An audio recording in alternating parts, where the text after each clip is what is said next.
You know, you know how to introduce yourself. I'm sure you have read a lot of articles, a lot of blogs, watched a lot of videos, how to introduce yourself. In fact, I also have a video on my YouTube channel which talks about how to introduce yourself.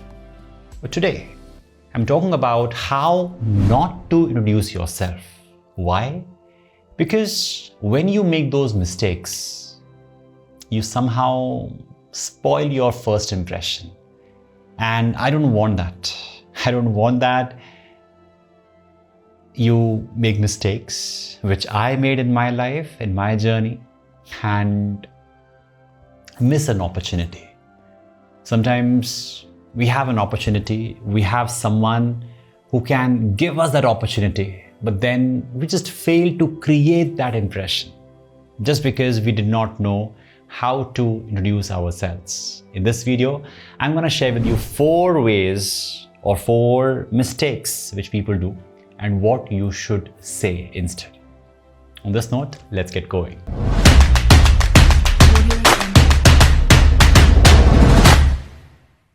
The first one. Hi, I'm Devas and I work with Mr. blah blah blah blah blah. Well, I know very renowned people in this company, I cannot recall the names, but there is one with that short height and big mustache in the HR department. Yeah. I know him. Yeah. I have worked with a lot of big people, Have you heard people? Have you heard people introducing themselves like this? Well, don't brag in your introduction by associating yourself with random people. People are interested to know about you first and not whom you know. This is one big blunder which many of us do. We think that the moment I talk about my company name or the person whom I know, no, that does not define you.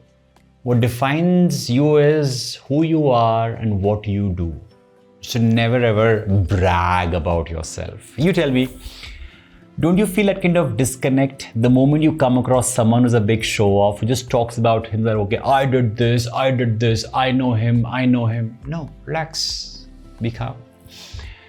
The second mistake, which I often get to observe is, hi, my name is Devas.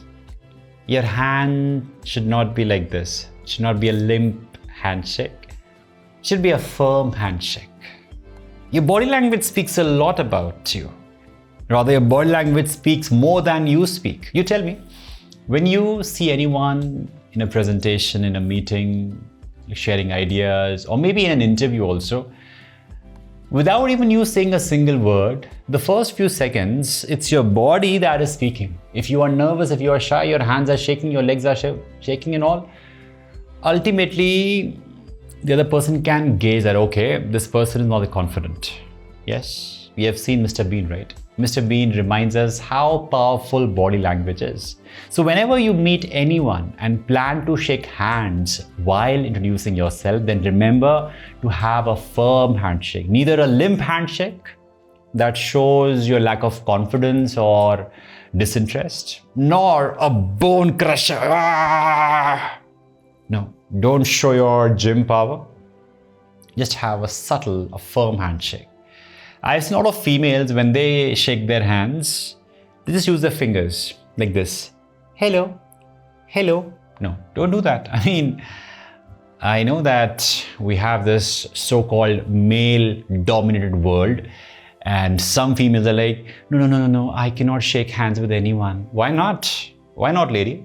Be proud of who you are, what you do, and go ahead and say, hey, hi, I'm so-and-so. Why not? Your handshake, when you introduce yourself and offer a handshake, it speaks a lot about your confidence.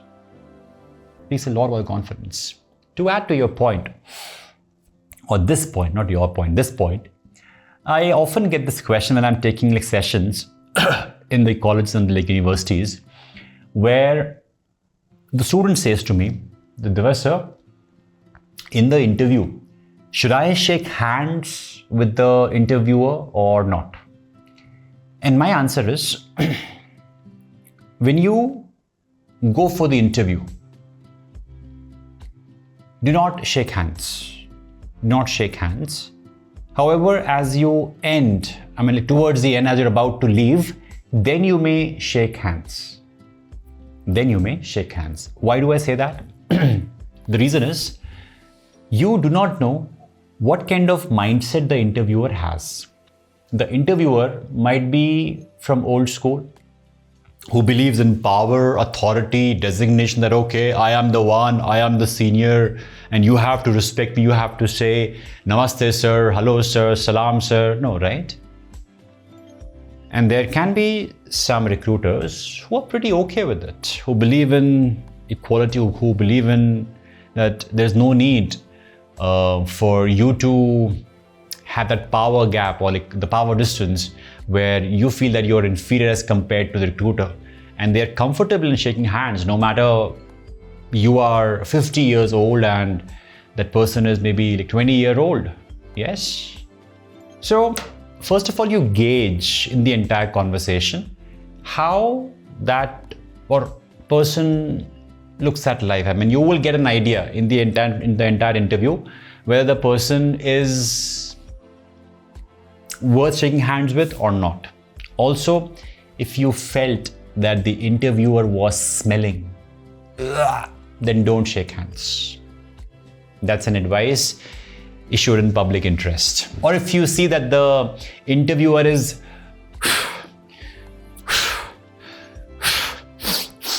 yuck, then certainly say, thank you so much, sir. It was pleasure not shaking hands with you. Got it? So the point is that if your hands are sweaty, then avoid a handshake, right? That will certainly not be a pleasing thing for the other person to shake hands with you. So it's not a mandate, but then you can always gauge. Clear?